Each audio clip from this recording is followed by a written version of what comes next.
आपके मन में यह सवाल भी आ रहा होगा कि चंद्रयान चांद पर उतर तो गया, अब आगे क्या करेगा? इसको भी सरल शब्दों में समझाते हैं। चांद पर उतरने के थोड़ी देर बाद विक्रम लैंडर खुलेगा और प्रज्ञान रोवर के लिए रैंप बनाएगा। लैंडिंग के करीब 4 घंटे बाद प्रज्ञान रोवर लैंडर से बाहर आएगा। उतरते समय रोवर की रफ्तार करीब 1 से 2 मीटर प्रति सेकंड रहने की उम्मीद है। प्रज्ञान अपने नेविगेशन कैमरा के जरिए आसपास का माहौल देखेगा।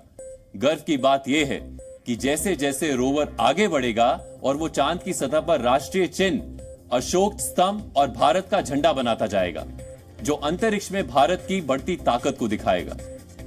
इस चरण के बाद इसरो वैज्ञानिकों का असली काम शुरू होगा, क्योंकि इसके बाद प्रज्ञान रोवर रिसर्च का काम शुरू करेगा।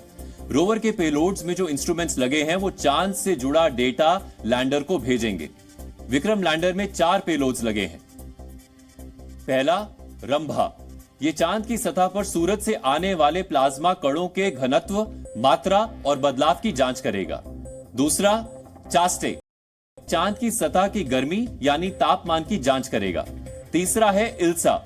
ये लैंडिंग साइट के आसपास भूकंपीय गतिविधियों की जांच करेगा। चौथा है लेजर रेट्रो रिफ्लेक्टर एरे यानी LRA। इससे जो लेजर किरणें निकलेंगी उसे ये दोबारा रिफ्लेक्ट करेगा, जिससे विक्रम लैंडर की लोकेशन का पता चलता रहेगा। सोलर पावर से चलने वाले प्रज्ञान रोवर के पास चांद के बारे में जानकारी जुटाने के लिए पृथ्वी के 14 दिन होंगे।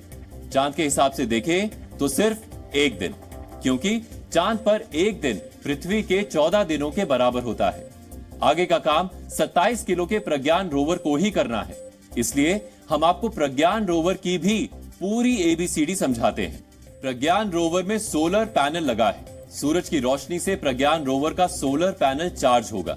इससे 50 वॉट तक की पावर पैदा होगी, जिससे ये चलेगा और रिसर्च करेगा।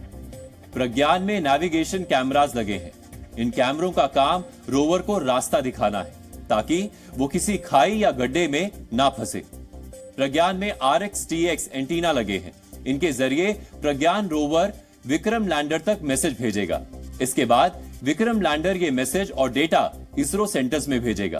प्रज्ञान रोवर में साइंटिफिक एक्सपेरिमेंट्स के लिए अल्फा पार्टिकल एक्सरे स्पेक्ट्रोस्कोप लगा है। इसका काम चंद्रमा की सतह का एक्सरे कर केमिकल कॉम्पोजिशन का पता करना है। इसके अलावा प्रज्ञान में लेजर इंड्यूस्ड ब्रेकडाउन स्पेक्ट्रोस्कोप लगा है, जिससे चंद्रमा की सतह से किस तरह की गैसें निकल रही हैं, यह पता चले। चांद पर तिरंगा फहराकर आज भारत ने इतिहास रचा है। हर भारतीय के लिए यह गर्व का पल है।